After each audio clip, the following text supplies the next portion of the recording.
Might be close to getting ready to get some action.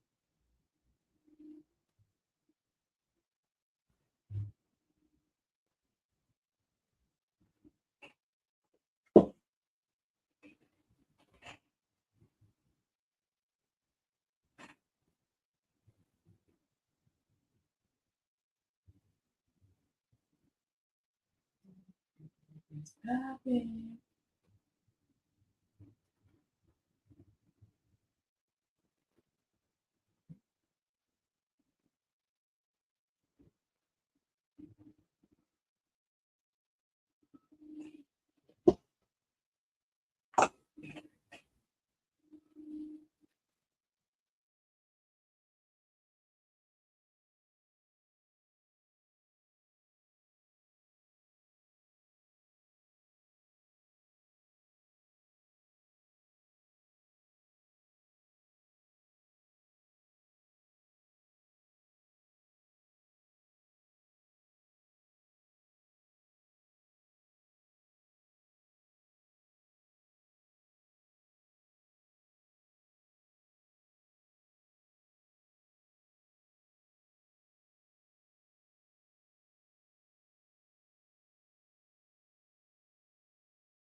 B, is Lil Woody scheduled to testify today?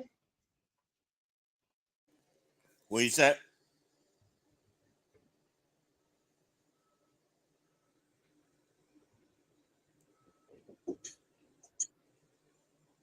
I said, is Lil Woody scheduled to testify today? Your audio is a little choppy.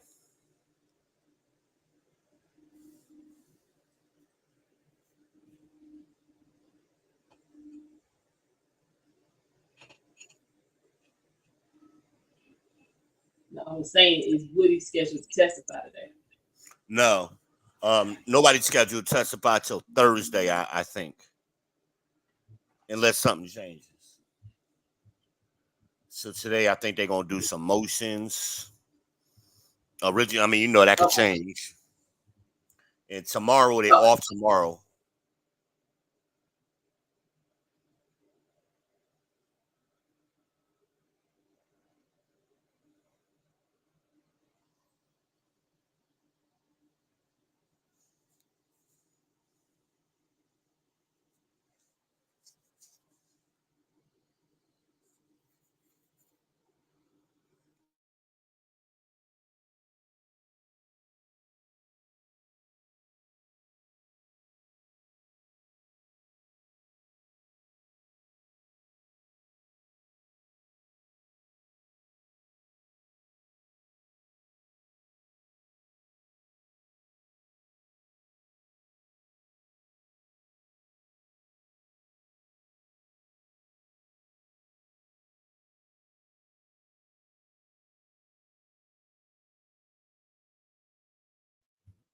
They're teasing us with this.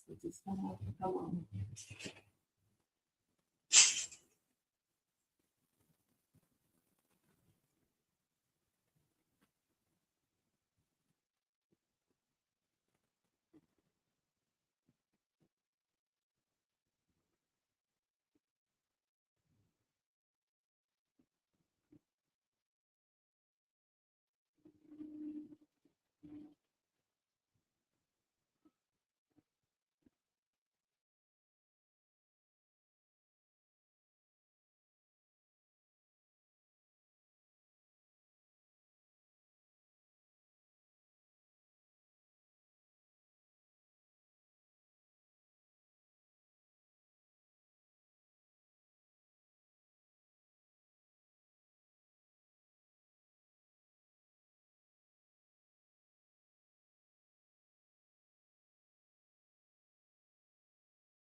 They haven't adjusted the audio in the court.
Motion, Mr. Banks, and on behalf of everyone that is here. I'm going to just take up the issue of the recusal. I'm going to defer the issue of the motion to quash at this point in time, okay? So I'm not going to take up anything. I can't do it anyways because the rules require me to go ahead and deal with the motion to recuse to begin with. So I've ceased any other business, and that's why I had Mr. Chamberlain reach out to you last night and counsels for you all to be here this morning so I could take this up. Your motion actually was filed last Friday at 10:40 p.m. It didn't appear in the system, however, as sometimes Odyssey happens, until sometime on Monday evening. So when I started to read Mr. Steele's affidavit last night, we were put on notice that there was possibly another affidavit out there and another motion. So that's why we had to call you, okay? So that's how we got here with this. Or else, did you all attempt to send me independently a copy of that, or? We did not, Judge. Okay, no harm, no foul, no. So, no, I just wanted to know if you had attempted to do so, because we would have certainly, had we known that, pulled you in on Monday morning, which would have been the closest time that I could have heard your particular motion. So just from a time aspect, I just wanted to account for that. Taking a look at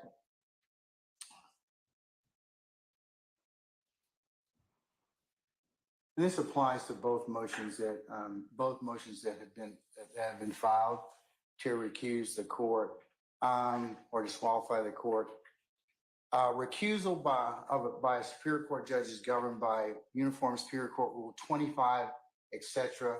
Rule 25.1 provides that all motions to recuse and disqualify a judge presiding a particular case or proceeding shall be timely filed in writing, and all evidence thereon shall be presented by accompanying affidavits, which shall set fully assert the facts upon which the motion is founded. Filing and presentation to the judge shall not be later than 5 days after the affiant first learned of the alleged grounds for the disqualification, and not later than 10 days prior to a hearing or trial, which is the subject of the recusal or disqualification, unless good cause be shown for the failure to meet such time requirements. And that is cited in Georgia Uniform Superior Court Rule 25.1. So I'm applying that to both sets of motions to recuse.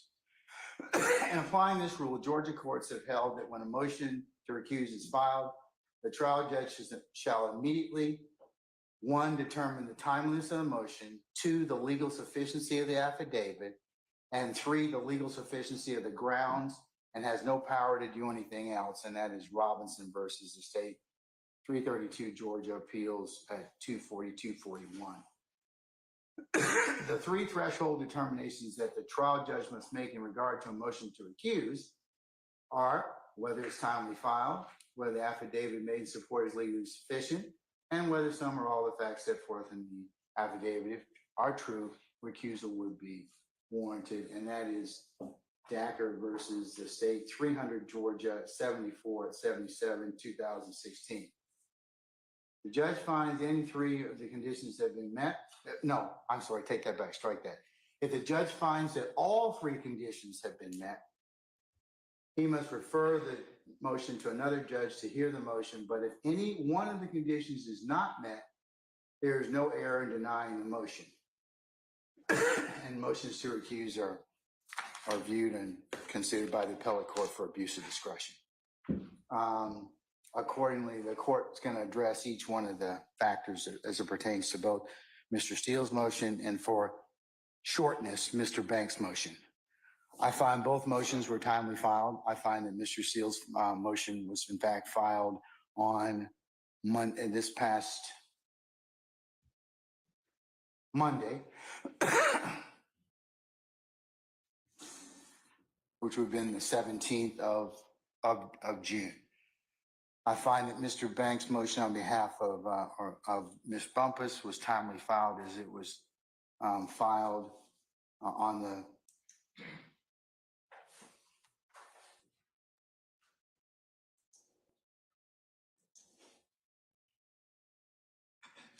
filed on the 14th of June at 10:40 p.m. Secondly, I find that in addressing the legal sufficiency of the affidavit, that means, was it sworn? Was it sworn before a notary? Is in proper form? I find Mr. Williams and Ms. Bumpus's motions to be, I should say, affidavits to be in proper form. The third thing that the court has to review, and like I said, I reviewed, is the legal sufficiency of your grounds of the motion.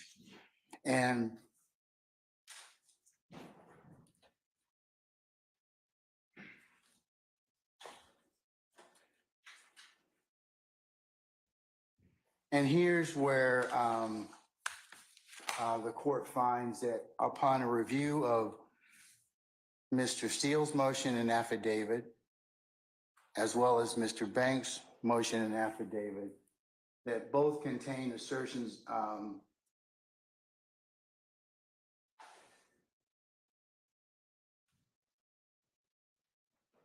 bare assertions and legal conclusions which aren't sufficient for the court to grant your motion at this point in time and refer it to another judge for it to be heard.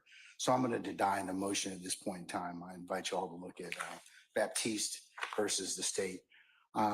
Just because adverse rulings have been made doesn't mean that the court stops. Shocker, we so shocked that you So denied the motion. I'm going to make That's those, what you do best. make that, I'll reduce both of the motions to recuse to an order. And I will file that so you can take whatever steps you need to necessarily after that.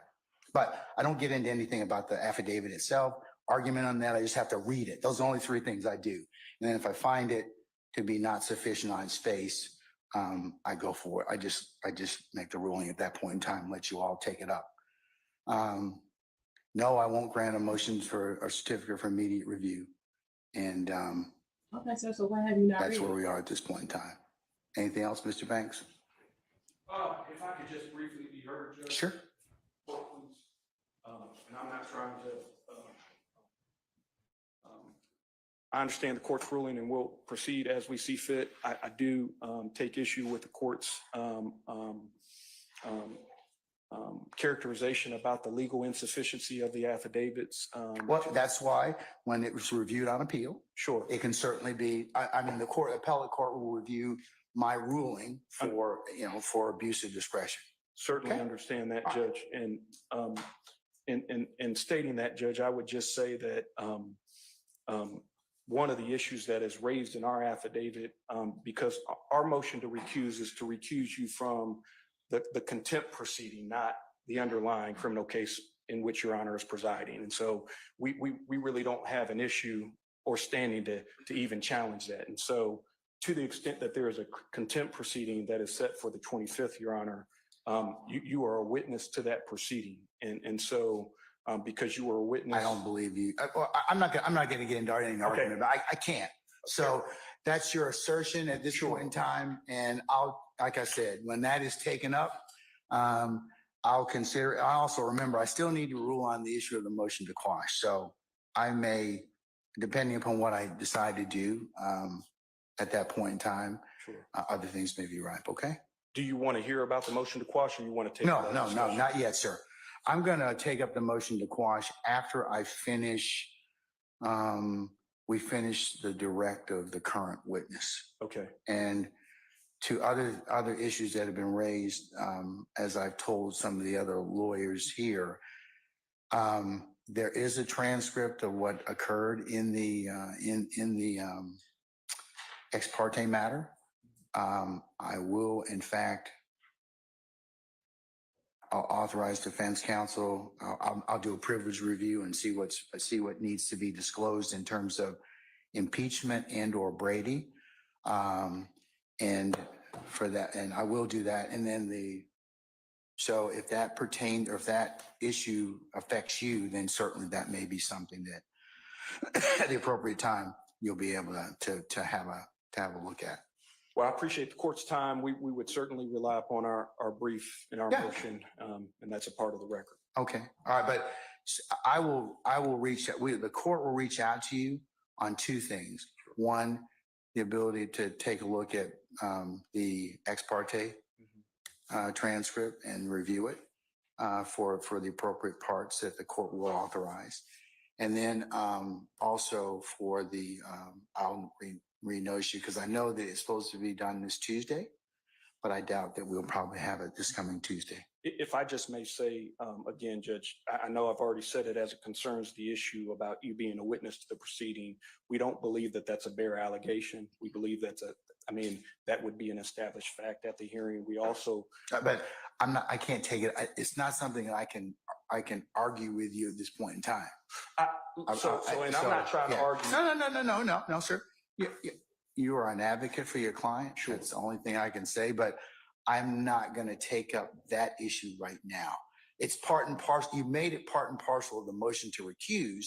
So I'm saying that at this point in time, I've made my ruling. You've said what you need to say in terms of what your thoughts are. I'm going to reduce it to an order, and you can take what you want to after that. Okay.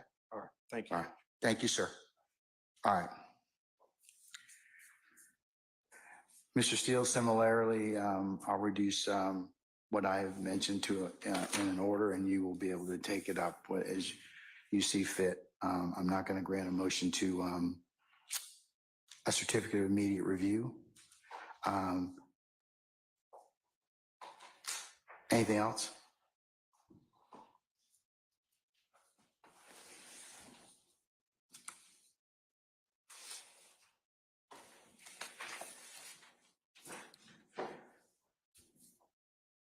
I have read Baptiste versus State. I've read all the cases that I believe are applicable. I'm, best I can. But specifically, if the court would reconsider, and if nothing else, the Honorable Keith Adams and my joint affidavit in paragraph 12, we assert not a bare assertion or a legal conclusion, but we make facts that we specifically adopt from the Honorable Attorney Winchester, Collins, Banks, Nove, and Mormon's motion, where a person that they represent was in a meeting ex parte with the court and others, and the prosecutor and a witness, and specifically they wrote in a pleading and under Parish, which is P-A-R-R-I-S-H versus State, which is 362 Georgia Appeal, 392 Division 1, 2022, the lawyer's pleading on behalf of the client becomes a statement of the client. And they said that this court got involved with speaking with Mr. Copeland and assisted in Mr. Copeland testifying against Mr. Williams. So I've added this court to the witness list. I plan on calling the court as a witness in the trial. I added lawyers Hilton and Love from the district attorney's office to the witness list. And when I cross-examine Mr. Copeland, when that day comes, I'm going to ask him about how much pressure, if any, the court put on him. And you're going to be the one instructing the jury. And I just can't imagine how that's fair to Mr. Williams. So I just ask you, I'm not abandoning anything in the joint affidavit from the Honorable Attorney Adams and myself, but if you would just look at just even paragraph 12, again, if you didn't consume it entirely, I don't believe that meets a legal conclusion or a bare assertion. I ask the court to recuse. I've read your affidavit, Mr. Steele, and I've consumed everything on it, and that doesn't change my ruling at this point in time, respectfully. I also, on the transcript, I'd like the recordings and the transcript, and I object to the court going through it and deleting, because to me, the way I understand it, there is zero privilege. So I don't understand I'm not gonna, Mr. Steele, I can't argue with you about anything such as, I've made my ruling, okay? If you have some other basis to ask for the recordings or anything like that, you're gonna have to put those in some other pleading. But at this point, Ms. Weaver is gonna prepare the record. She does that. And like I said earlier, the record should be ready soon. And you all, as a defense group, will have the opportunity to take a look at that particular ex parte transcript that was done in chambers, less anything that is totally that the court considers to be privileged. And I'm going to let you do that before you examine Mr. Copeland. So you'll have everything that you have at that point in time. Thank you. All right. Okay. All right. Let's turn now to the statements or interviews from January. Not to interrupt the court, that finishes our business today, man. You don't want to stick around? Okay. Okay. Well, okay. Thank you, Mr. Banks. At all. Okay. All right. Okay. Yes, you may be excused, sir.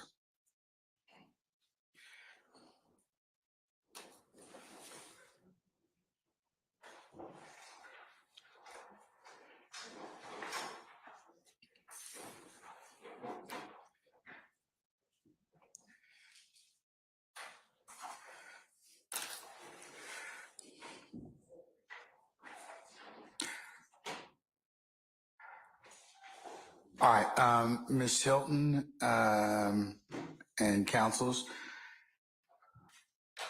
what matters do you have to take up from the interview from the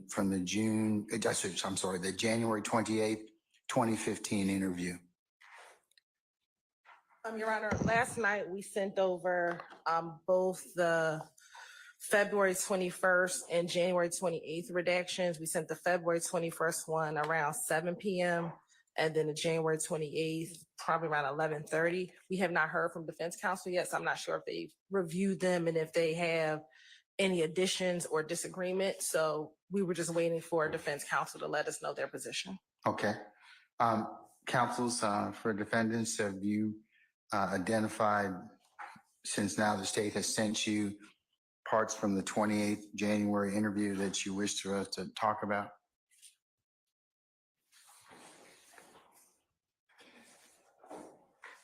Mr. Sharp?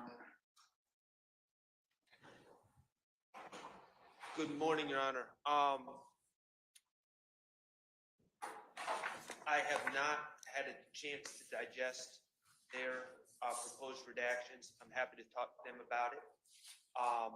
I've been working feverishly on getting together the redactions that we believe are warranted. Again, I'd be happy to talk to the state about that.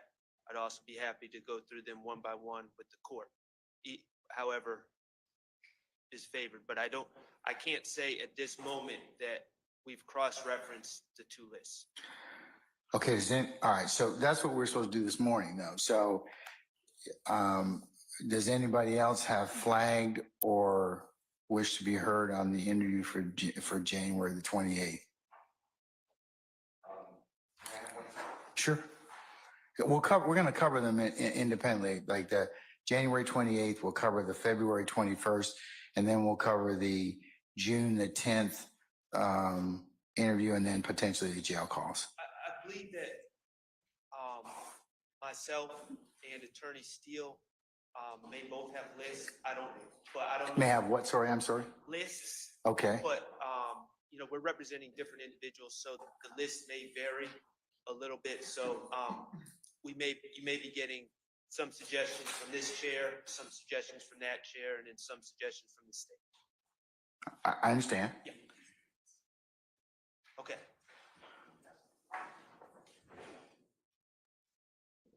Your Honor, may we have 15 minutes to just talk to the state about their list? Yeah. Does anybody else have any statements that they've identified from the January 28th or February 21st or June 10th, other than Mr. Steele or Mr. Sharp, that they want to bring up?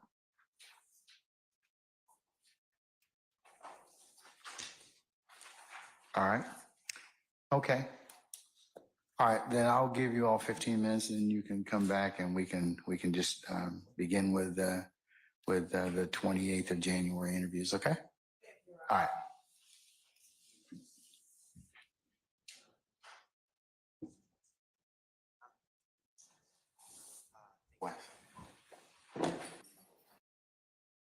Okay, January 28th for what year, V?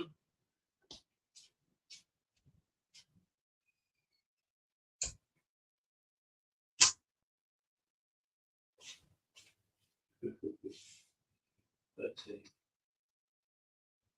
People. They extra. Extra, please.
What are your thoughts on some of these vehicles?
You hear me?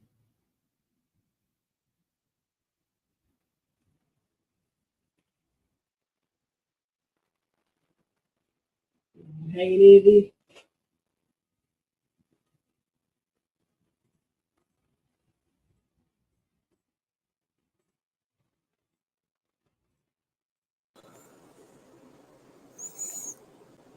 Yeah, I'm here. I hear you.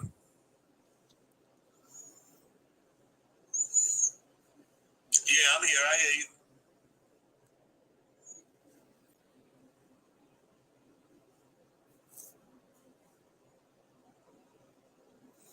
This is a lot longer than 15 minutes, though. This break is super long. Facts. So I don't know what this crazy man is doing. I mean, it was just supposed to review the prosecutor and the defense were supposed to compare notes from the January 28th video, and they asked for 15 minutes. So obviously something else is going on. And you got to wonder what that is, because the jury is not even in the building. Lil Woody ain't in the, shout out to Lil Woody, y'all. He ain't in the building. They gave Lil Woody a break today. So I don't know. Anybody listening, y'all put Lil Woody in the comments, man. Shout out Lil Woody. Shout out to Lil Woody, but we hanging in there strong. You know, we just, you know, I know it's a little boring right now for those of you who are watching with us. You're seeing what we're seeing live. Nothing is going on right now. The judge actually denied the motion that Brian Steele filed yesterday, as well as Bumpkiss's attorneys. They filed it Friday for him to recuse himself. He had 3 points that he had to go over to decide whether he was going to move forward with that process. He agreed with the first 2 bulletin points. The third point, he really didn't address. He just kind of skipped over it, like, y'all deal with it. That's the end of it, you know. So this judge is out of control, man. But I pointed out to Amnice that she'll chime in when she can, y'all.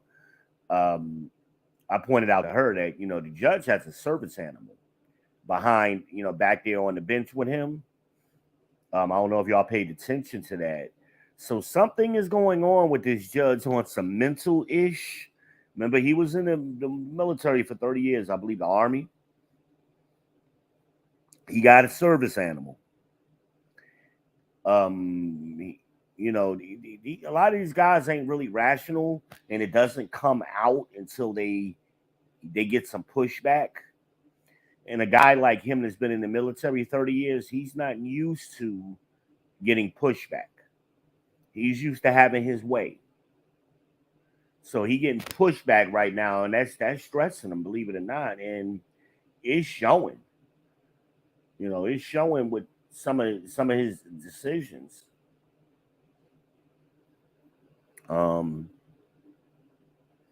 Because to me, if he was going to disagree on any of the 3 points, it wouldn't have been the third one. It wouldn't have been the third one. I mean, he could have shut it down at the first or the second, but when he got that far, I'm like, oh, he might as well just go ahead and recuse himself now and pass the ball, you know, kick can down the road to somebody else, go ahead and retire, whatever, you know. But sometimes that pride, men have that pride and they can't let go. Especially it's an old line versus a young line kind of thing. And that's the dynamic that's playing out in this court. He's the old line, and you got all these young lines like Brian Steele up in that court. You don't like that shit, man. He gonna be out there hugging on his dog or something. That's what I guess he's doing. He in a room somewhere getting extra love from the dog, so he could get his shit together. I don't know. I don't know. I don't know. But Oh, no, it says she can't hear me. Hold on. Oh, no. Can you hear me now? I just saw in the back chat you put can't hear me.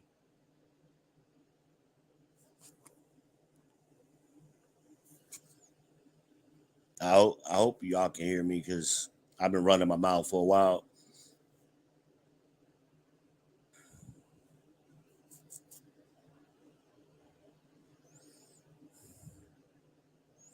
Anyway, I'm gonna continue. I don't know. She'll maybe that was a little earlier. I'm not sure, but yeah. So we're just gonna keep watching. We're live, y'all. We're watching this court. The YSL trial. A jury will not be in today, so Little Woody will not be testifying today. This is like a day of motions. And we had a little bit of sparks, like I said, but then like the court started late. We had about 15 minutes of sparks, and now we've been on pause and for about 30 minutes now. So it's like, what the hell is going on? Tomorrow court is going to be closed. It is a federal holiday tomorrow that they're going to observe. That's Juneteenth. Those of you.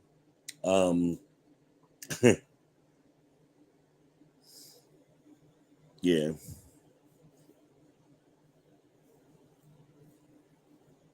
It was kind of funny. I was watching Lead yesterday. Shout out to the lead attorney in AV.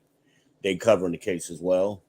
They were talking about Juneteenth, and they were like, "The hell is that?" They really didn't know what it was, and because it didn't really become a thing nationally until a few years ago. And you'll find that sentiment from people here on the East Coast. That's more of a Midwestern thing. But you here on the East Coast, understand what June 19th is. The slaves out there in Texas found out late that they was free. Almost 2 years, kind of thing. And June 19th is in recognition of that when they finally caught up with the rest of the world. Remember at that time, you young people that may be watching that's thinking, how is that possible? Well, information didn't move fast as it does today.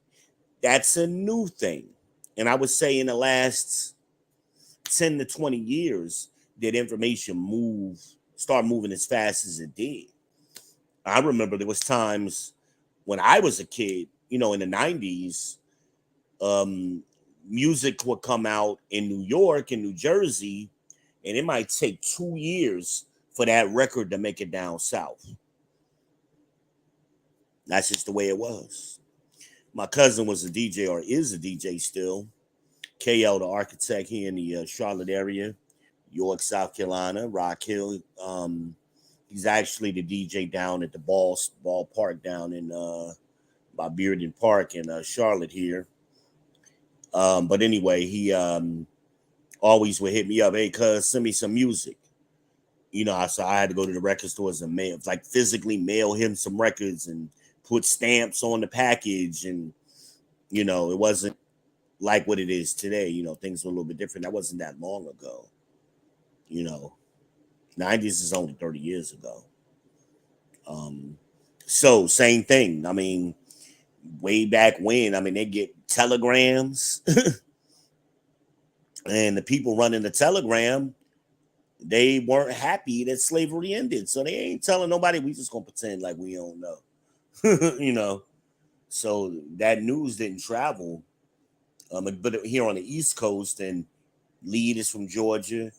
AV is, I don't know where she's originally from, but she's up there in Boston. Neither one of them really knew what June 19th was, which was very surprising.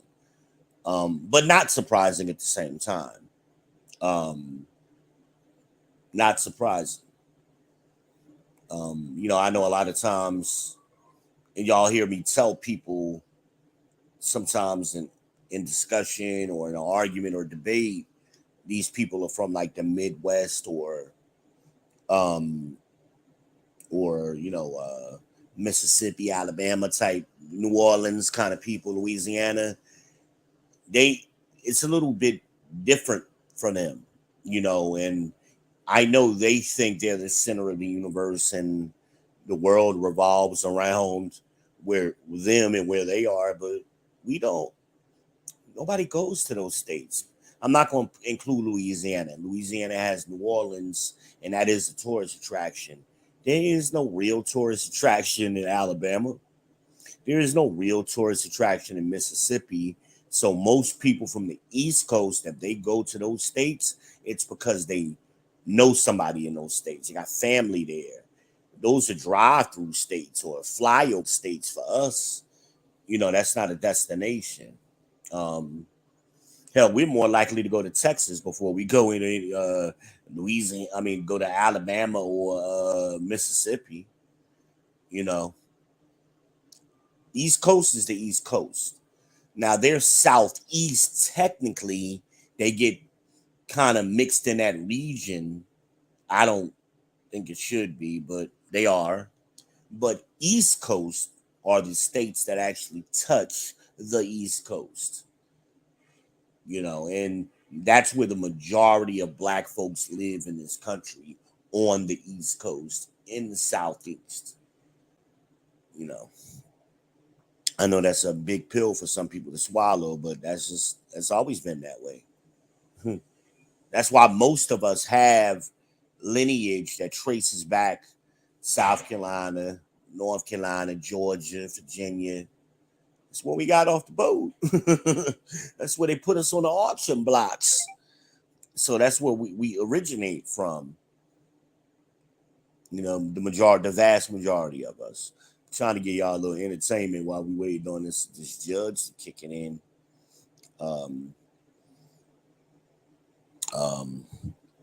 Yeah. But we are streaming live on Amanai 78. We also are streaming live on the simulcast Okay. on the All right. podcast as well. How much longer we all need? Trying to give y'all options. Here we go. They have had an opportunity to identify, or to review the redactions. I'll let him speak for him. All right, sir. Not quite what I said. We've identified things that we think need to be redacted. The problem, the mountain we're climbing is both sides have their own transcript and the pages are not the same. So we're working off two different transcripts and we have converted our files to MP3. They're still going off the evidence reviewer. So we're working off two different transcripts and two different videos with different timestamps. So we've figured out a system to try to make it work. It's just a little bit time consuming. So we're working on it. We have identified, and we're going to get to the state what our proposed redactions are, and we still have to cross-reference their redactions. So it's just a time consuming process. Okay. We're working as quickly as we can. If they have redactions that they have identified at this point and they would like to turn them over so we can review them, and if they turn over both the transcript that they are using and the MP3 file that they are using that corresponds with the redactions that they've requested, we could review those. We could at least be reviewing those while they're correlating the ones we've given them to the media that they have and the transcript that they have, so that the downtime isn't a total wash, and we'll be able to make some kind of progress. All right. Sir. I will see if we have, we should have a copy of the MP3s. I don't think we have a problem with that, but we'll figure out a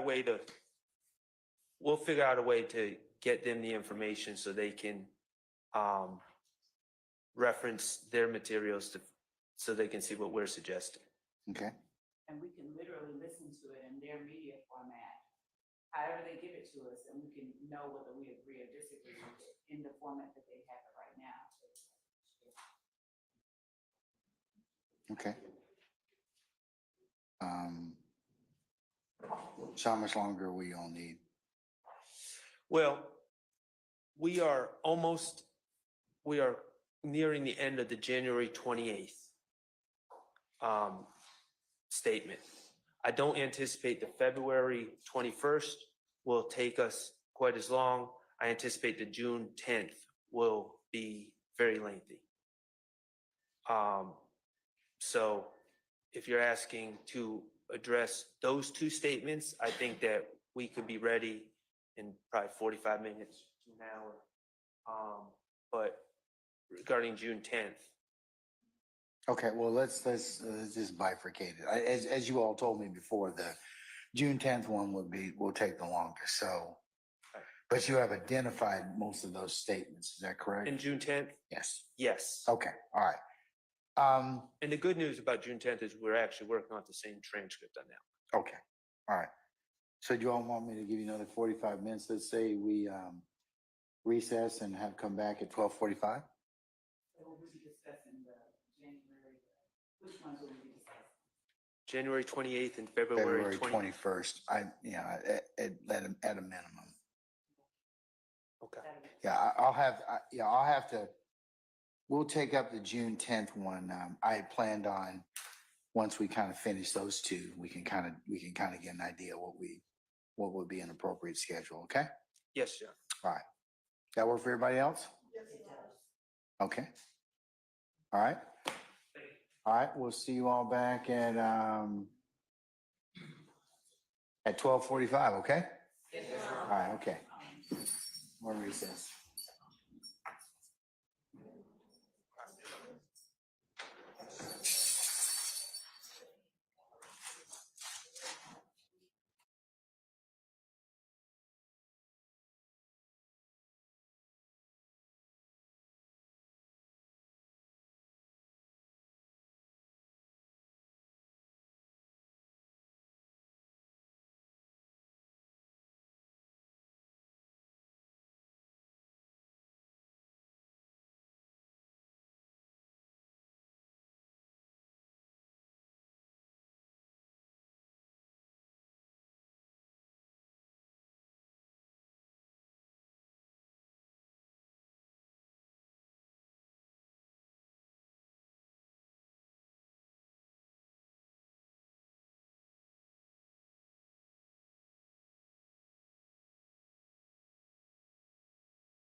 All right, y'all. Let me quickly explain what just happened. What they were talking about is some kind of way the prosecutor versus defense got two different versions of the video file in different formats. I don't know how that could happen. I don't understand why they're working on like MP4. He said MP3 in court, but MP3 is audio. MP4 is video. Some kind of way somebody's using the MP4, somebody's using another format. I don't understand how that happened. They should be looking at the same format. And this goes to what I say. Education doesn't mean intelligence or you're smart. It means job placement. So these people to do their job, they're not experienced nor trained in these basic formats. This is stuff high school kids, elementary school kids know how to manipulate these files. So, and when the files change, they're also out of sync. Because I would assume, I don't know what other file they said. I didn't hear it. I'm assuming just what I know was like a VLC format, and they may have used a different codec for whatever reason. And the codec, the timing is off. on the video. It don't sync up, even though they're using different formats. You think, oh, the video should, 10 seconds. If you look at 10 seconds in, or a minute and 10 seconds should be the same exact spot on both files. No, it's not. So it might be 90 seconds on one file and a minute and 20 seconds on the other file. So they can't do timestamps, if you follow me. That's the problem that they're having. They're trying to match it up with each other. I think the way they're doing it is very difficult. They should have just, when they realized that was the problem, they should have started from scratch. Okay, we're going to use, this is the file we're going to use. Make sure we're synced up, like you line up your watches, everybody's synced up. Now go from there. That's what they should have did, instead of trying to play this timestamp game, because that's going to be a lot of back and forth. So they recessed for that, and they're going to be back supposedly at 12:45. And what I assume is going to happen, they're going to go to lunch after that at like 1:00. So I don't know what this game is they're playing. I don't know why they're playing this game. Now, also, somebody said Lil Woody is supposed to be live on Instagram. I don't know. We'll see if Amanaz can try to find that, and if she can, maybe we'll switch to that. See what Lil Woody talking about, and we can get some little Woody fix today. We'll see. But stay tuned. We're gonna keep up with this. I might run out myself for a little bit, go get some lunch while all of this timing, but I'll try to keep up with it and pop in it. And what did you want me to find, D? Huh? What you said? What did you want me to find? Lil Woody's supposed to be live on What did you want me Instagram. to find?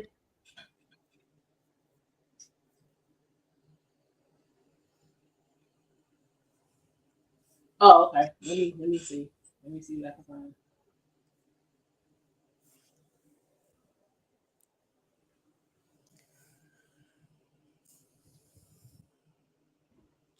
So it's not a lot of happening. So we kind of just letting it play, y'all. Just to give y'all another stream. I know they're streaming all over the internet. We keep trying to make sure our people. That ain't him. Hold up. This ain't Y'all Spartans. That's not him. We trying to make sure y'all Spartans have, y'all can watch it at home with us. You ain't gotta go to nobody else's channel. So that's what we trying that dude that's streaming as Lil Woody, that ain't him. That ain't Lil Woody? Oh, okay. See, y'all heard it here first. Nope. I'm keeping up with a couple of channels myself, and I just heard somebody say it on another channel. So, unless he got another handle, that is not him. He better stop talking. But that's it, man. That's what I got. Like I said, we just want to make sure y'all had a place come home here with us. And, we try not to interrupt. Obviously it's not much going on, so it's nothing really for us to interrupt. But we'll chime in here and there. Myself or Amanaz will chime in as we see little things happening or become aware of things, and try to keep y'all up to date and up to the minute. And we appreciate y'all rocking with us. All right, I'm out of here. I'll be back. Well, B, give us some history on what's been going on. So for those who haven't been watching. Yeah, I talked about it a little bit earlier.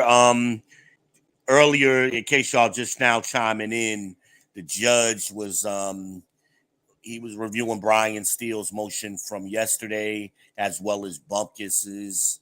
He was responding to it. Bumpkis lawyers were in there for which she filed on Friday, 10:40 p.m.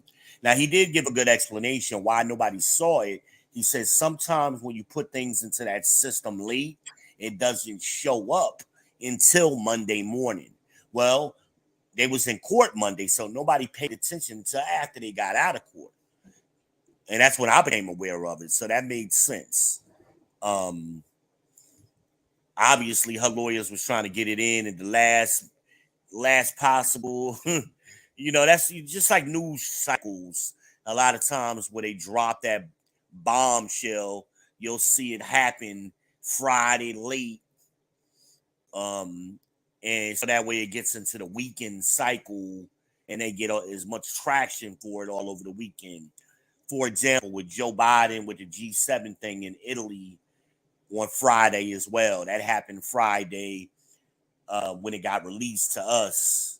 But it had actually happened earlier in the day on Friday. We could have known about it earlier, but the news stations cycle didn't drop until late Friday or later in the day on Friday, or whatever it was. So it ran all weekend. And that's just how it goes. It's a political game people play, and strategic things of that. But the judge essentially, it was 3 points that he identified as part of Georgia law, section 25, whatever, etc. I think he said, and he agreed with the first 2 bulletin points. But then when he got to the third point, whether to recuse himself, it was 3 points, and he didn't even respond to the third point. He kind of made some comments and moving on, like I don't think he wanted anything on the record about his disagreement, because if he already got past the first 2 bulletin points, to me, the third one should have been automatic, basically, which was just case law. Did the lawyers properly use case law? And they did. Because if they didn't, he wouldn't have agreed with the first 2 points, which was based on case law. And if you read the Brian Steele one, he cited a whole lot of case law. And then when Brian Steele tried to talk to him about it today in court or respond, I'm not going to argue with him. He just kept cutting him off. Again, this is a military guy, the judge. He got his service animal back there. He got some mental issues, but he's an old man who's used to getting his way. He's also from a different time period. He spent 30 years in the military, right? So that means, and then I don't know how long he's been a judge. So this man is an old guy, and he's used to not being told no or not getting his way. So as I mentioned earlier, he got the young lions challenging him. He's the old lion. You're seeing that dynamic play out, especially with him and Brian Steele, because Brian Steele is not no spring chicken. He's been practicing law for 30 years himself. So he like, look, so you got 2 alphas, kind of, to make this simple for y'all. 2 alphas going at it. And I think this judge is going to win, but he's used to winning. I don't think he's going to win. Brian Steele be coming for him.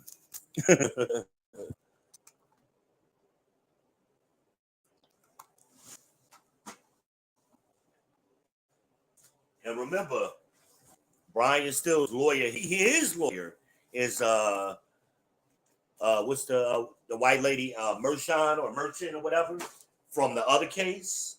See, all of these lawyers know each other. They all connected, and they all about sick of Fannie Williams, because this is all of this all ties back to Fannie. I don't know if y'all really, those of you who've been following this YSL trial have also been, hold on a second.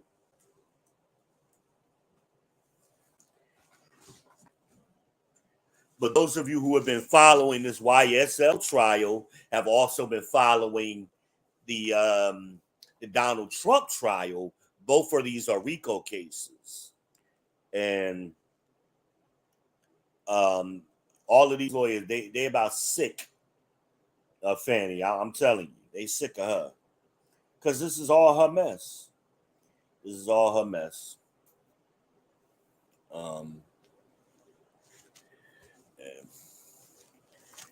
Hold on, man. I'm trying to get my charge right. Ain't that the truth? Total and complete mess. And there's a third RICO trial behind this one that hadn't even started yet. So yeah, this is it's a mess down there in Atlanta. That's all I know. All And you know how to do is so that you need to go back and reconsider. say what? Yeah.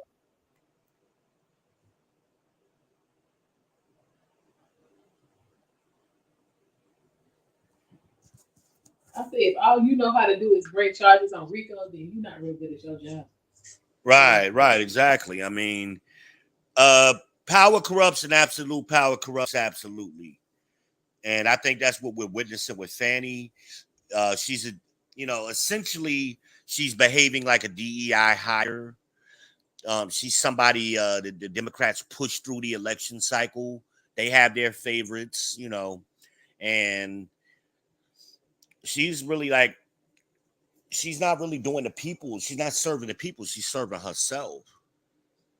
And while all of this is going on, y'all, all of this stalling is going on, what we're witnessing live, people are sitting in jail. People are sitting in jail for years beyond what they're supposed to be. They haven't been in trial yet. They haven't been convicted yet. They just sitting in jail awaiting trial because of her. Now, a lot of it she inherited, but she's added to it because she ran on the fact that she was going to improve what the last guy did. No, she's made it worse. She has made it worse. I'm glad we don't have that going on right here in Charlotte. I swear. I swear.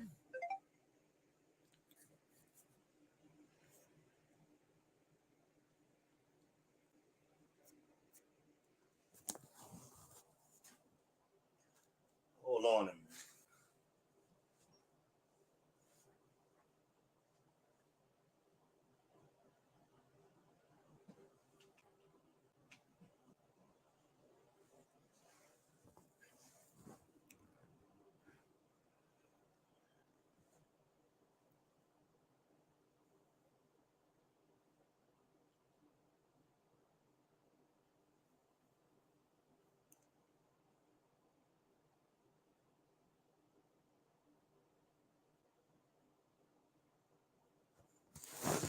But yeah,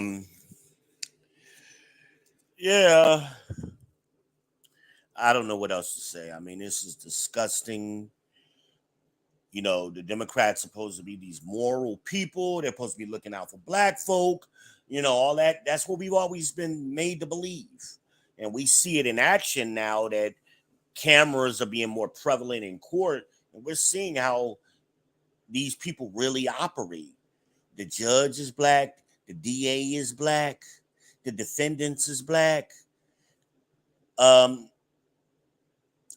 the only people that's fighting for the black folk is the white guy. Brian's still going hard. The judge is on some bullshit. The DA is on some BS. They supposed to be the ones that we put in place. What did Dr. Claude Anderson tell you? When y'all seen the clip I play on my channel. And where Dr. Claude Anderson is telling you, you don't put politicians in office just because they look like you. You got to make sure they're going to do something for you. That's the mistake black folk been making. He made that video clip way before this trial. Did he not call it? And you see it all over the country. We put people in office that look like us. Skin folk ain't kin folk. We don't remember that. We put people in office that look like us, and they screwing us over, and they going for self all over the country. We got the girl up there, and what was she? Was that Rhode Island? And she was the state senator up there that was twerking upside down and with the beach, and the LGBT element OP girl. Her. We got Tiffany Haynold acting crazy up there in Dalton, Illinois. We got the other girl down there in Macon, the new one. I forget her name. Crockett, I think is her last name. We got Ketanji Brown wilding out on the SCOTUS with, she with corruption, you know, Fanny wilding out. I mean, the girl up in New York.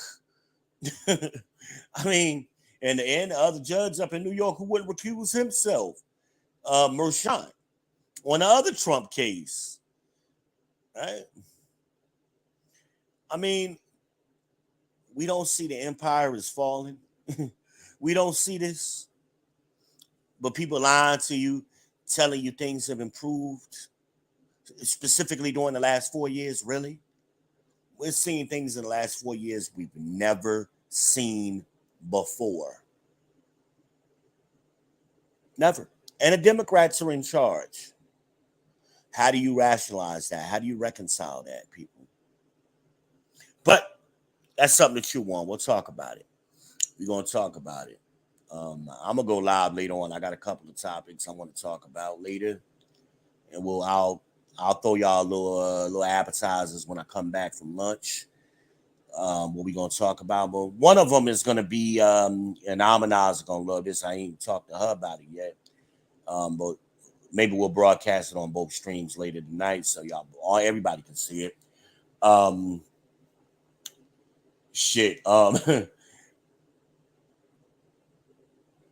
Black men need to stop fighting each other because of mama trauma. You're quick to fight a man, but you bitch up around your mama. Ain't that something? Ain't that something? See, these feminists and all, they always using the word mammy incorrectly. Oh, she's a mammy. Mammy ain't somebody who want to get married. Mammy was the single woman who took care of the white man kids. They always using words incorrectly. But everybody like to kiss up the mammy. That's what mammy was. Oh, mammy, mammy, mammy, mammy, I want you to love me. I want you to, because mammy was the one running the house. That's who mammy was on the plantation. She wasn't trying to marry no black man. She wasn't a pick me, as you call it. And that's not, y'all even use that word wrong. It's pickany. It's not pick me. It's pickany. I swear.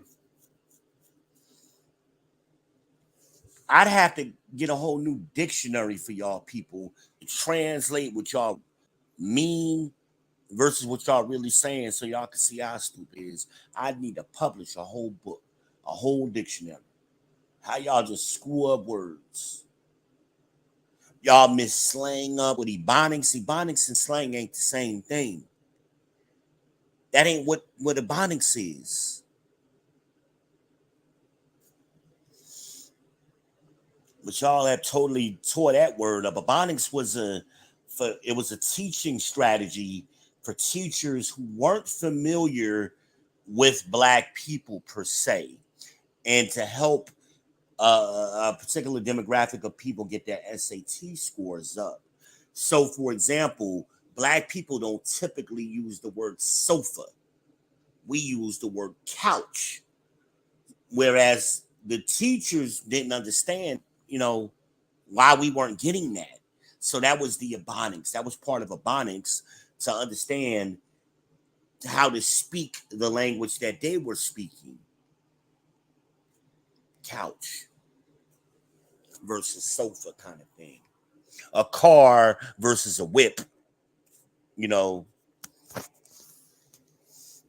or a Jeep rather, or an SUV versus a Jeep might be a better way of saying it. Those kind of words. In the beginning, when SUVs came out, we just called them all Jeeps. But Jeep ain't correct. Jeep is a particular company. So you can't call an Escalade a Jeep. White people was getting confused. Black people, oh yeah, he was riding by here in a black Jeep. And we if you're talking to white people, they didn't know what we were talking about. So that was the ebonics to bridge that gap. I'm getting off of here, man. I can go forever, man. We'll come back. I'll be back. I gotta eat.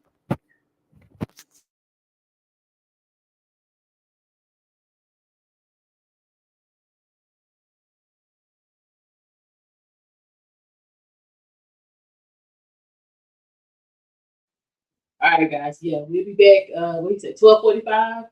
So, well, it's about 30 minutes or so. We might as well keep the party rolling. We're gonna keep the party rolling. We're gonna see what else is popping around here. We might pop in and see what's going on with the lead attorney real quick. Y'all give me one sec.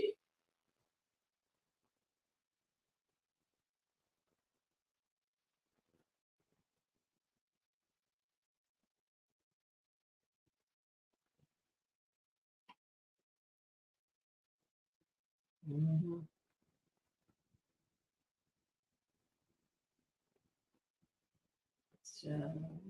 That's nothing.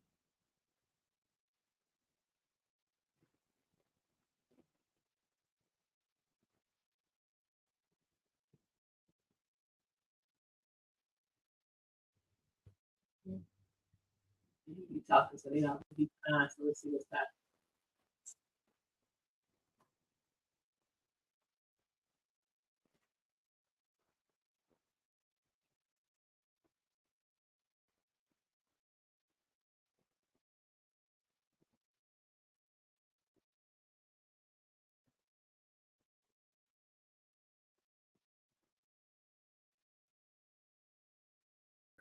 You got the criminal contempt, and then you got the civil contempt. Civil contempt is what you guys run into with child support. That's child support. So many men, hundreds of thousands of men in jail on child support. Why? Because you owe $3,000. You owe $5,000. Or alimony. We need to check on that damn Nathan Wade case. Nathan Wade does not want to pay his wife $4,000, and they filed a contempt. What is that? That's civil contempt. What are they saying? You, Nathan Wade, y'all know Nathan Wade, who was dicking down Fannie Willis for $750,000. Shout out to Fannie Willis. And Fannie Willis was like, listen, I know I'm 53 years old, and I know, I'm not in my prime anymore, but I know how to get some dick. All right. I'll pay one of these black men around here $750,000. Y'all women can go be celibate if you want to. I'm gonna be a new celibate woman. Fine. Fannie was like, hell no, I need somebody to bend me over this damn fax machine. Oh my God. Fannie's gonna get it. All right. Fannie's like, I will let these taxpayers pay $750,000, but I'm gonna get me some. Y'all women can be celibate if you want. Anyways, Fannie Willis was having sex over the fax machine with Nathan Wade. Nathan Wade is married. All right, we ain't gonna talk about all that. Nathan Wade's got a whole wife, and Nathan was supposed to pay her $4,000. He did, and he said, "Listen, baby, I ain't got it." The wife was like, "You just got $750,000." Nathan said, "What the hell did I tell you? I ain't got it." Right? You got $750,000. Okay, let me be more specific, since you can't hear earwax. I don't have $4,000 for you. Don't look at my $750,000. I don't have $4,000 for you.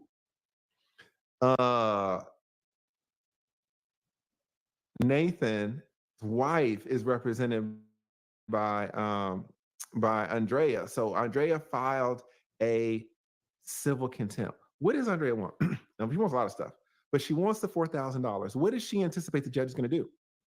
The judge is going to say, okay, wait, okay, Nathan, wait, here's the thing. You need to pay her $4,000. That's a dirty shame. So, dirty shame. did you bring a check to court?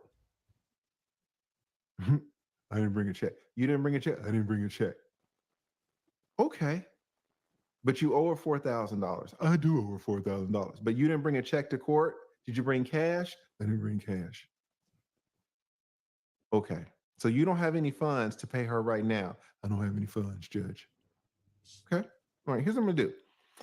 Bailiffs, take Mr. Wade into custody. Wait, Judge. How long I got to be in custody? You decide. If you pay this lady $4,000 right now, you don't go into the back. You're good. You walk out of here. If you want to pay her tonight, that's fine. We'll let you out as soon as the $4,000 hits her hands. If you want to pay her tomorrow, but here's the thing, Nathan. If you want to pay her a month from now, then you sit in jail a month. If you want to pay her in 3 months, fine. She'll get paid in for 3 months. You will be here in jail for 3 months straight. You get the keys. It's not like this if you commit a rape. It's not like this if you commit a murder. It's not like this if you commit aggravated assault. You don't get to decide how long you stay in jail. With civil contempt, it's interesting. You get to decide how long you stay. I will go to prison for 30 seconds. I don't give a damn. If you want to put me, fine, I'll go. Shit, I'll go. Yeah, I was a felon. All right, I was in prison for 30 seconds. I'm a man. All right. Now don't sentence me to 17 years, because then you're not letting me decide. You're telling me the term of imprisonment. I don't want that. I want to be the one. You can send me to ADX. You can send me to the hardest prison that you want. If I can stay there for half a second, I'll go anywhere. So that's what Nathan Wade is up against, the guy that was dicking down Fannie. He gets to decide for $4,000 how long he stays in there. For this case, what is she saying? She's saying that you ordered me to show up because you want to find the mole. Fine. Now, suppose you find the mole. I say it's me. Do I get to determine how long you put me in jail for? If I get to determine, it's civil. If I do not get to determine, it's criminal. Does anybody remember Brian Steele? The judge told Brian Steele that he had to be in jail for 20 days. Was there any way, guys, listen, was there any way for Brian Steele to lessen that amount to 10 days? Was there a way for him to lessen it to 5 days? No, it was a term of incarceration. It was fixed. So Brian's is different. Brian doesn't have the keys to his own incarceration. The judge says 20 days, it has to be 20 days on the dot. So Brian's is direct. All right, so guys, for you, question. Is Kayla, Miss Bumpus, is her incarceration, because that's what she's looking at, is it going to be in her hands or is it going to be in the judge's hands? Can she go to jail for 30 seconds? Or is the judge going to try to do her like he did Brian. Steele, and then give her 20 days? That's the bad kind. The bad kind is when you do not have the keys to your incarceration. And is she going to have the same connections to get it through the system and get the Supreme Court to overturn it? Probably not. Facts. So this is what she's saying right here, guys. She's saying, listen, this is what civil contempt means. This is what criminal contempt means. So here's the thing. She says, the contempt alleged by this court, Judge Glanville alleging this contempt, could only be criminal because there's nothing I can do to purge or lessen the contemptuous act, and any punishment would amount to criminal contempt. She's saying that I can't pay $4,000 and walk right out. Brian Steele couldn't pay.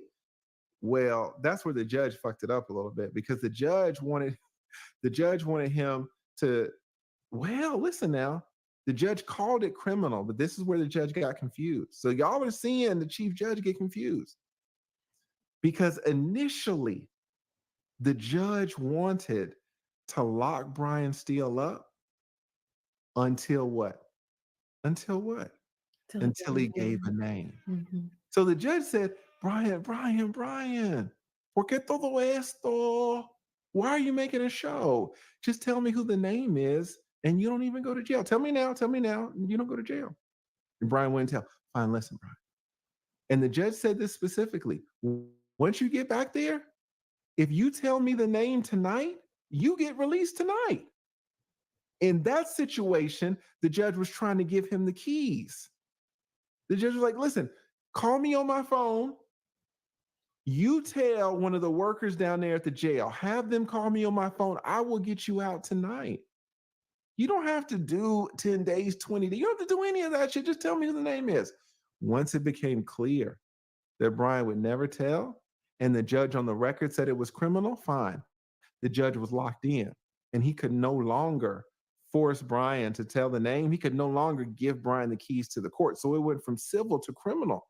And when it was criminal, it's a fixed amount of time. The judge says 20 days. Don't have anybody call me to tell me shit. There's no way it's going to be lessened. 20 days on the nose. That's what you're going to do. All right. So she goes on. Miss Bumpus goes on. No contemptuous conduct occurred. Interesting. Before we get to this, guys, let me give a big shout out to Call Me Tazzy. Tazzy. Y'all see him right there. Y'all see him. Vanessa said the hotline bling. That is the hotline bling. Call me on my cell phone in the middle of the night. I get you out of jail. Shout out to Call Me Tazzy. Thank you so much, Call Me Tazzy. Y'all see him. He says, now I know I got some bad eyes, but if my sight serves me well, did I just see Woody on Instagram Live?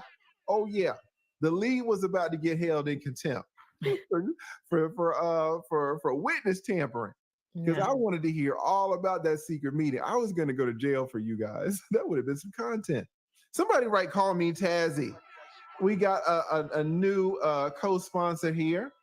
Shout out, somebody write Call Me Tazzy in the chat. Y'all know I don't ask y'all for anything. And I'm sure that that Friendsgiving will not mind at all, even though she put 500 on it. I'm sure that she will not mind at all me calling Call Me Tazzy as a co-sponsor, and Call Me Tazzy. And y'all go check out Call Me Tazzy's YouTube channel. He not only is he a high value man, but he is a content creator as well. If one of the mods could drop Call Me Tazzy's link in the chat. Thank you so much, Friendsgiving and Call Me Tazzy. Thank you, Call Me Tazzy. And thank y'all for shouting out Call Me Tazzy. He is sponsoring the stream that all 12,752 of y'all are watching. Mhm. Shout out to Call Me Tazzy. All right, so Kyla is saying, listen, I ain't do nothing. what was Woody? What do you keep saying on this thing? On this What you live? mean? Right? I didn't do nothing. What I do? I ain't do nothing. That's what he Yeah. kept saying on the live, right? Mhm. And what is she saying? What is Kayla saying? Kayla's saying the same thing. I ain't do nothing. What did she say? Kayla writes, there neither is nor was anything preventing the disclosure of this ex parte meeting to the defense counsel. And guys, I got to stop right there. This is huge. This is huge. You can't be in contempt for not paying $4,000 if there was no order for you to pay $4,000. Right. There has to be an order, right, for you to be in contempt in this way. You can't just say I'm in contempt, but then there was nothing that I violated. I didn't violate any rule. I didn't violate any code, any ethical consideration. I didn't do nothing. If you didn't do nothing, you can't be arrested. Yeah. Unless you're black. All right, we're gonna go there. Right? We all talk about race, guys. We're only one race. Just But- one. And it's so different from Brian's, because Brian, he was forced to give up a name, right? Whereas with her, he did not start the ex parte meeting saying, guys, this is not confidential. He didn't give them any warning. So that's why Kayla's like, what did I do? You know? What did I do? What did I do? Exactly. Did somebody say Arturo's in the chat? I think I saw him. He referred to himself as the real law daddy. That probably was Arturo. That was definitely Arturo. That was definitely Hold on. Let's give him the. Wait. What did this nigga call me? Hold on right quick. AB, talk to him. Let me see if I can get Arturo out here. That would be cool if we can get Arturo. Talk to the folks, man. Yeah. And do you have this? I can can you read share- What's that? these. I can read these in the meantime. Read those and then Okay. let me email you the document that we're reading so you can maybe share the screen too. But yeah, start off reading those. Okay, cool. So I'll start off with some cash apps. Shout out to Daniel, who sends me $5. Thank you so much, Daniel. Thank you. Coach Daniel. B sends me $15. Thank you so much. And he says, you are appreciated. Yes. He or she. I think it's a he. Thank you so much. I really appreciate that. Jason is here with $5. He's back again. He says, back from test, waiting on results. Thank you. Again, Jason, I really hope it's negative. Okay, so Shout out to Jason. fingers crossed. I know you're going to be okay no matter what. So thank you so much, Jason. And then a shout out to Erica, who sends me $5 and says, how can Woody join the live if he's not a member? Wow. Like, would he be able to get in the chat? Well, how is Arturo? How did you see Arturo? Is he a Arturo member? just became a member like 2 minutes ago. Are you serious? And Arturo, then- call me, nigga. Like, what are you doing? And then he said, the real law daddy is in the house. That is definitely Arturo. We got Arturo Corso in the house. Shout out to everybody. Where you at, Arturo? This is, I ain't even going to tell you, regale you guys with how powerful this man is. High value man. First of all, he's super wealthy. He's rich. Y'all know Ashley Merchant, who swooped in and saved Brian Steele. Brian Steele is a member of GACTL, the Georgia Association of Defense Lawyers. The person that swooped in and saved him was Ashley Merchant. Ashley Merchant is a member of GACTL. In fact, she's the president of GACTL. It's one of Georgia's most powerful associations. Who is the president-elect of GACTL? Arturo Corso. Handles felony grade charges, also federal cases. You don't know whether you're going to find him in Atlanta, in DC, in Texas.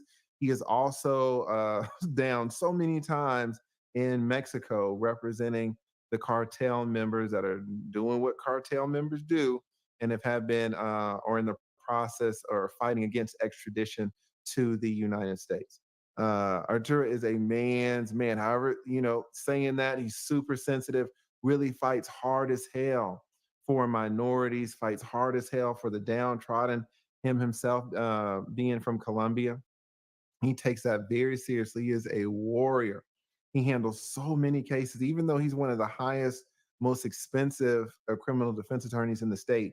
He does so many cases for free, which is something that usually attorneys do not do. Y'all hear about pro bono? Pro bono is like a unicorn, man. You hear about it, but you don't see it. He does so many pro bono cases a year.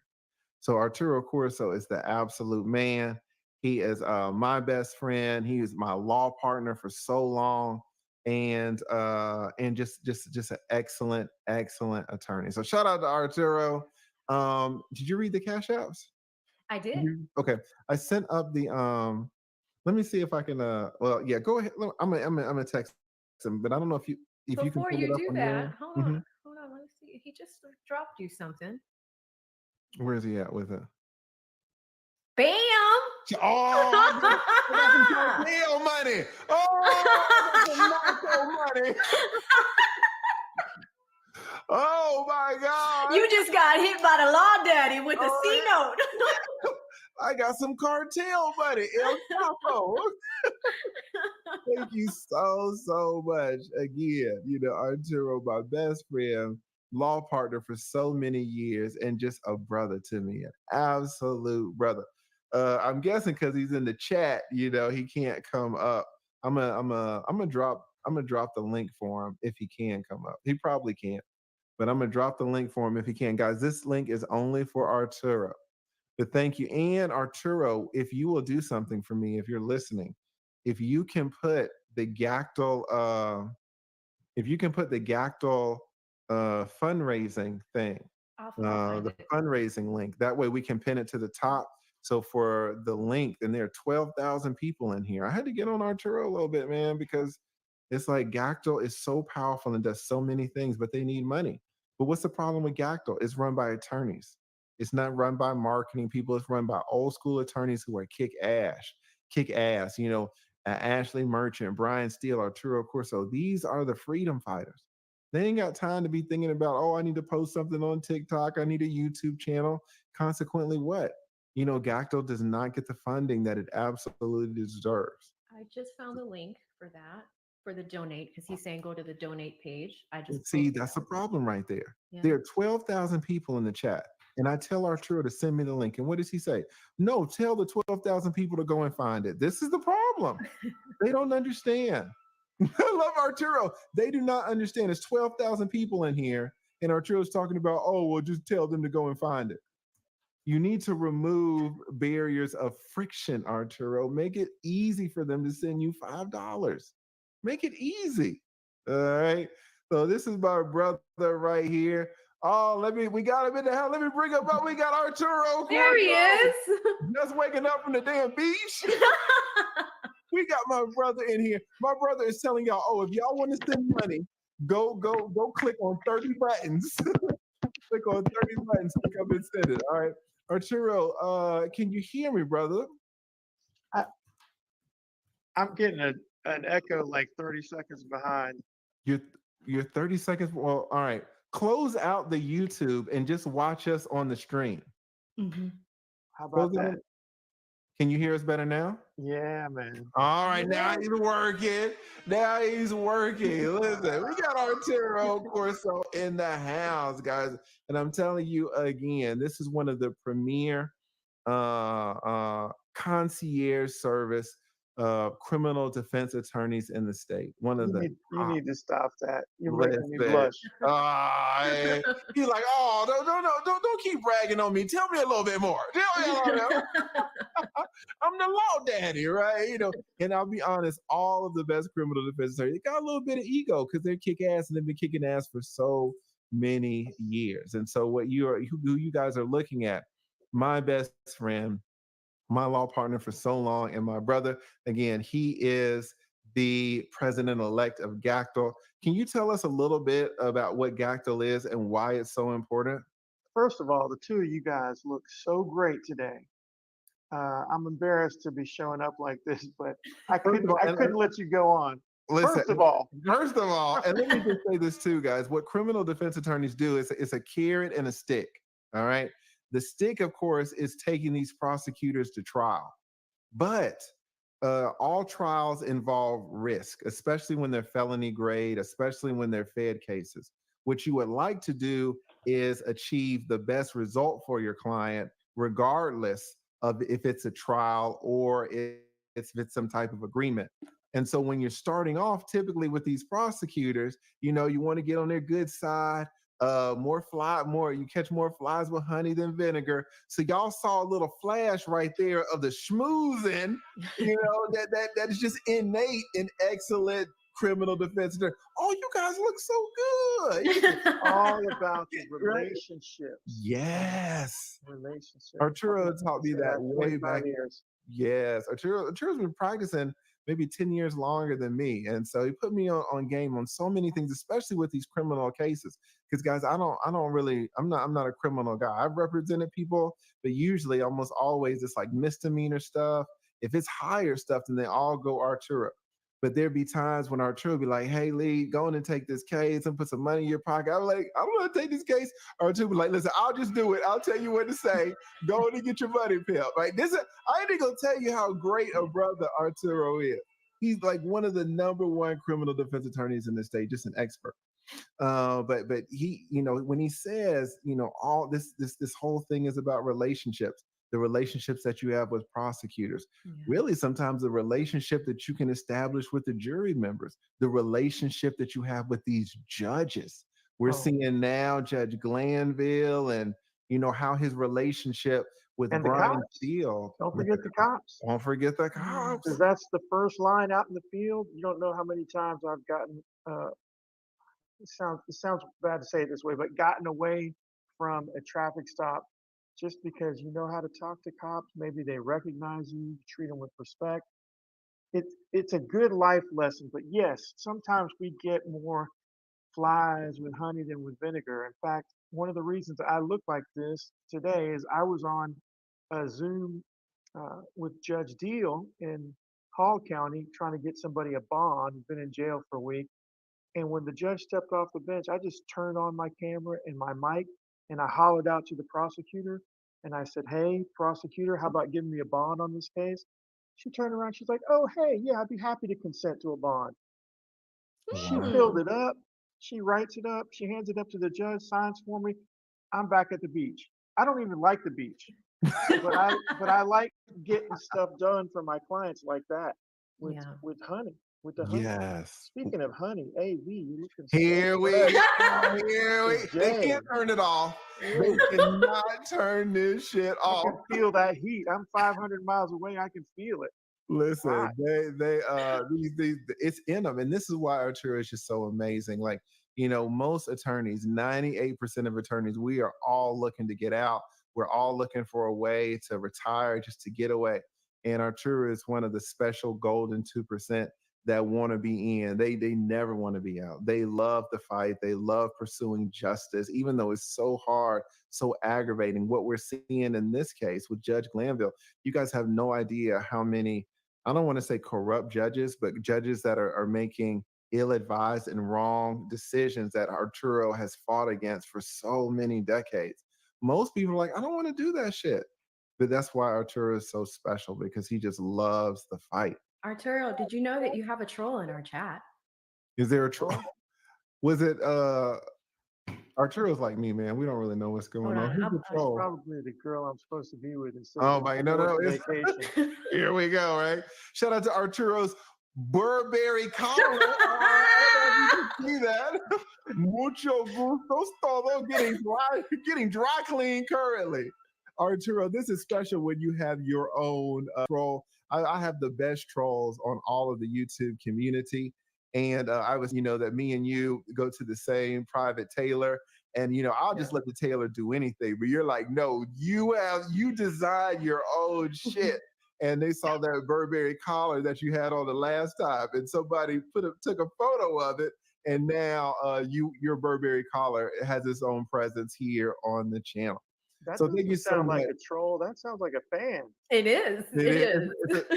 It's a thin line. It's an absolute thin line. Yeah, they have made some pretty cool ones. One time they put my face on his body, and it That was was called hilarious. the light-skinned attorney. So The that was fun. light-skinned attorney. They had one of your feet. They have one of my feet. It's two chicken feet crossed, and it's AB's feet. So that was ABC. Yeah, so there's a ton of trolls. We have Leeds' third button. Oh, the third button trying to hey, all right, I'm going to free my brothers. That is exactly right.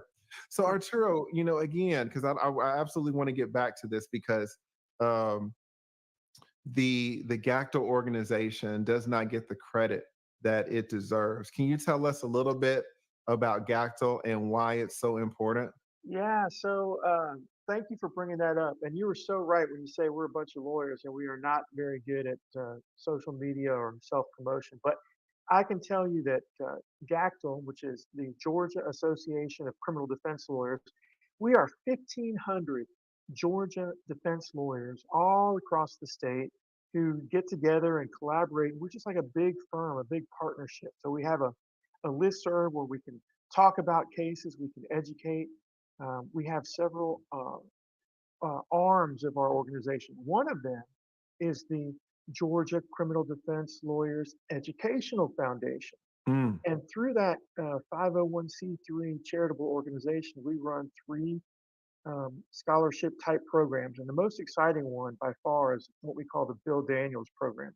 We bring in young lawyers and we teach them how to do battle in the courtroom with these prosecutors. Just like these prosecutors get training on how to prosecute cases and put our people in jail, we teach young lawyers how to fight against that, how to stand up for the Constitution, how to know the law, and yes, how to stand up to some of these bully judges. What Brian did is it's just really spectacular. And I want to go back to even the Friday before he was held in contempt, where he was telling that judge, you are biased. You have been coming after us from the beginning. We're not getting a fair trial. You're allowing the prosecutor to say these outrageous things about we attorneys, sometimes in front of the jury, and you're not standing up for us. So we're going to have to stand up and say, look, you need to put a stop to this. Specifically, I remember the lead prosecutor, Miss Love, alleged that Brian Steele had, instead of providing some video or some audio recordings from another jail of a witness, she said he went in and deconstructed the digital footprint and removed something, making it hard for them to play it, and then handed it over, which is preposterous. Brian Steele is a lot of things, but he is not a techie. So she made that allegation on the record, and the judge was like, okay, well, he'll have to fix it.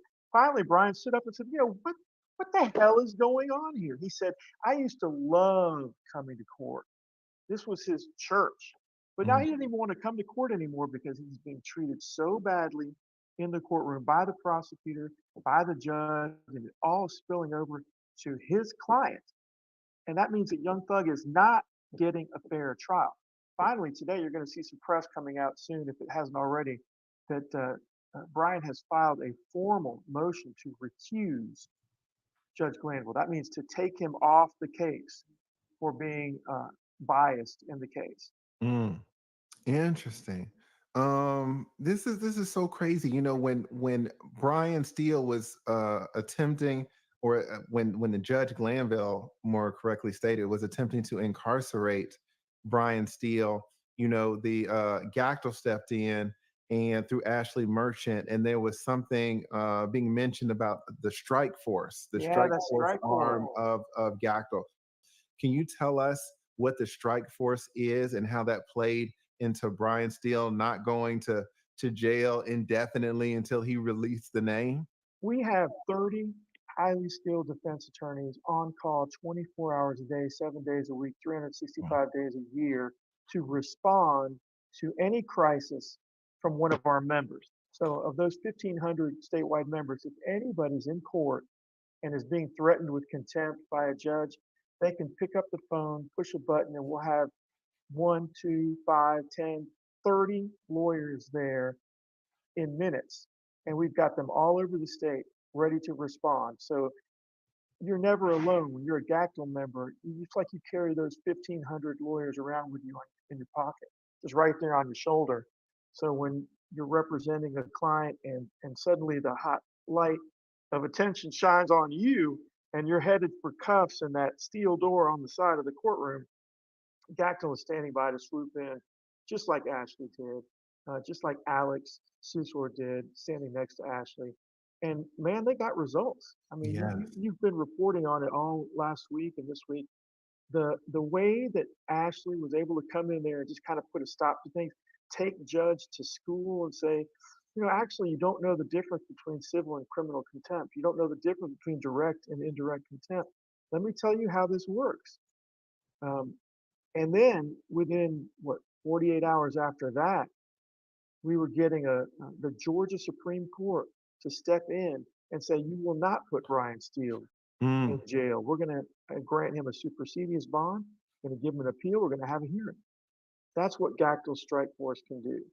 Yes, and it was amazing. Without that strike force, he would have gone to jail that evening, which was like a Wednesday or something like that. You And see it him was take off his jacket? He took off his jacket. I wanted to see the S on his chest. It's just like, call me Mr. Steele. right. Like, I love that. And I think Ashley gave an interview and she was saying that she was at her office and she got a call. She got the bat signal saying that Brian was getting he was hemmed up. And so she herself, she laid down her business at her office and went straight to court, walked in to defend him, and did And such an we're not excellent job. sending in somebody that doesn't know what they're doing. You're not going to get like an ADA Hilton who cries during the direct Mm, examination. You're going to get somebody that's got some real experience, that knows the law, and that is not afraid of these judges. You know, it's like, I want to say like twice this year already, I've had to stand up to judges and remind them that they are, what are they? A lawyer in a dress. Just because your desk is 12 inches higher than my desk doesn't mean that you can mistreat us or disregard the law. absolutely. It's a crazy thing. So if Arturo, if you want to take 30 seconds to search the link that people need to donate whatever's in their heart to Gactel, and then put that in the either in the private chat or the public chat. I will make sure to pin it to the top so these 11, 12, 13,000 people can do it. Can click on it, make it very easy for them. One of the things Gactel does, guys, is it has a fund to help create new Brian Steeles, help create new Ashley Merchants, help create new Arturo Corsos. And Arturo, you know, he probably has, you know, more or less 10 years in the game on me. And he has taught me so much, and especially when it comes to criminal law, which I did not do. My focus was more on the family law side. Now I'm a big dog in the family law, but in terms of criminal, Arturo is the man. And so you guys can never really appreciate how much value you get learning from someone who is super skilled in their preferred practice area, especially if they have years on you in terms of experience and they've just seen so many things. And what Gactyl does is train up, the mid 20-year olds and 26, 27, 28, 30-year olds and say, hey, let's create a new generation of Ashley Merchants, a new generation of Brian Steele's, a new generation of Arturo Corsos. It's so, so important. So please consider this. And guys, Gactyl is at the forefront right now, pushing back against Judge Glanville. Who do you see pushing back at Judge Glanville? You see, number one, first and foremost, Brian Steele, who is an active member of Gactyl. So Gactyl is being represented so strongly, but again, they're lawyers first and marketers second. And so you really don't see I the can't how, even how do it. powerful. You can't even do it. See, that's what I was. What's that? I put it in the private chat, and then when I try to put it in the regular chat, it said post failed.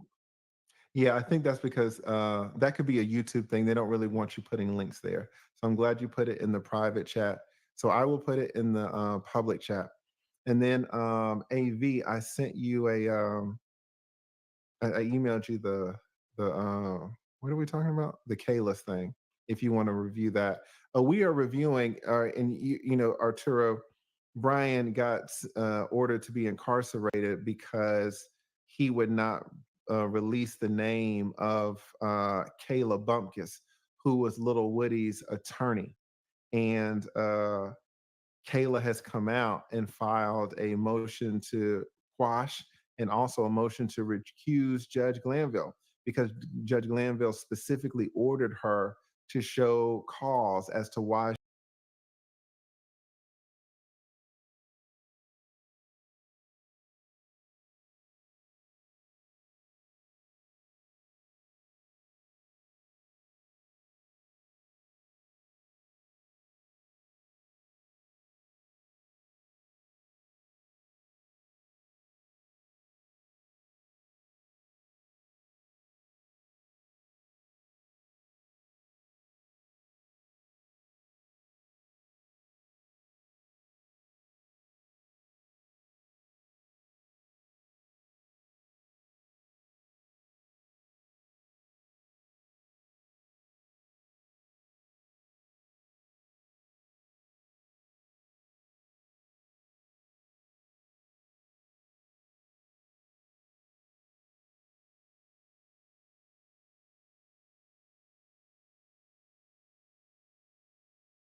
All right, y'all, we should be getting some action any minute now. It's what, 8 minutes to one. We should be getting some action shortly.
All right, councils, where are we at this point? Your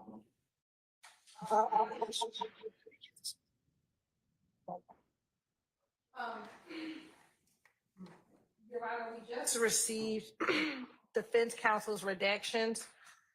However, their redactions are in using an MP4 format. And so we need to convert it to evidence reviewer so we can know exactly what we're talking about. To answer the court's question, the state isn't ready at this juncture just because we just Finally, received y'all, it, so we we need to back. compare what they're asking for and see if it even lines up with what we gave them, because it appears that some may overlap. We just have not had the opportunity to sit down and compare our two lists. Mhm. And so we would need time to do that. We would need time to do that. Okay. How long are you gonna need to do that? I'm not sure if the court was still leaving at 2, but we probably would need at least an hour, if not more, because again, they gave us about 13 periods of redactions. Okay. And so we need to play and see what time those are. So it's going to be a little tedious of a task to do. And some of them may correspond with what we gave them. We're just not sure at this time.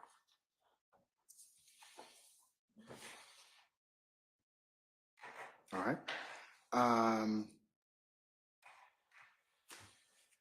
Mr. Sharp, do you have something you wanted to add? Or Mr. Matthews? Yeah. So, I believe Mr. Kokomo is copying the MP4 video for the state, so our timestamps make sense. Is that correct? Okay, so we're in the process of doing that, and we have to check behind using a different, what the format that the state was using, we have to go into that format to look at their redactions. So I think both sides are solid on what their own side's redactions are, and now we're entering the stage of checking the other side's redactions, proposed redactions. Okay, all right. Mr. Matthews, anything? Did you stand? Okay, all right.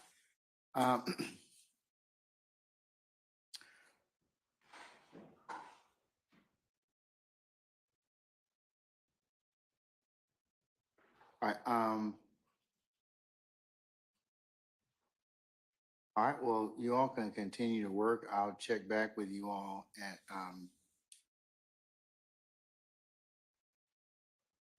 at 2:10. And I have a unrelated meeting at 2:30, and we can see how much we can get done after that. All right? Yes, sir. Thank you. All right. So we're not gonna be leaving today at 2, but we'll see what we can get done. And then that will also dictate whether or not I need to take some more time before we call for our jurors. Okay? This depends on what we get done. Yes, Your Honor. All right, okay. Anything else? Okay, all right.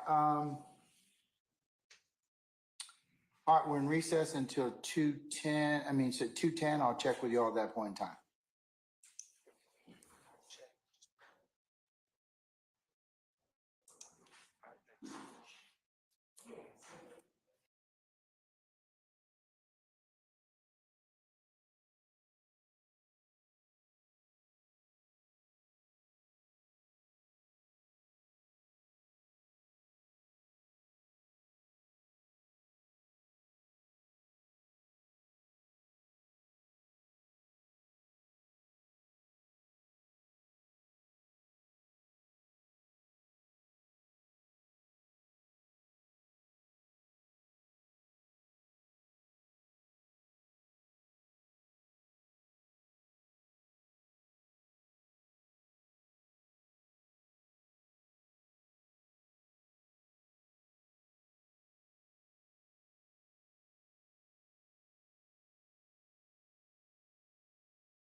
recordings from January 28th of 15 and February 21st. So Your Honor, I don't believe we've even started on the 21st yet. However, for January 28th, I have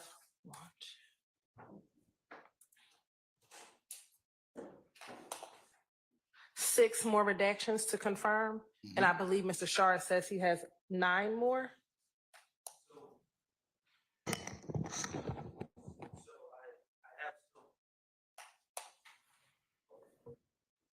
Good news and some okay news.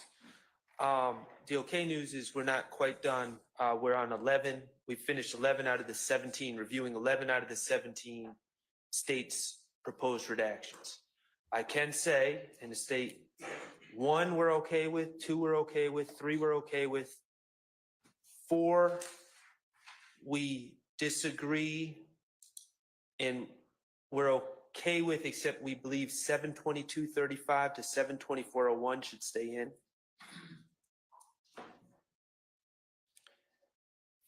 5 we agree with, 6 we agree with, 7 we agree with, 8 we agree with, 9 we disagree with, 10 we generally agree with, except we believe 751.19 to 751.22 should stay in. And we can talk about that. 11 we disagree with. So that's where we're at. So we do have a fair amount of agreement. Okay.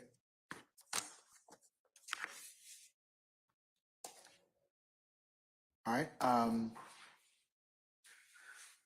have an unrelated matter to take up in a few minutes, and I'll check on you all probably around 3 o'clock. Okay. Yes, Your All Honor. right. So continue to work on something. All right.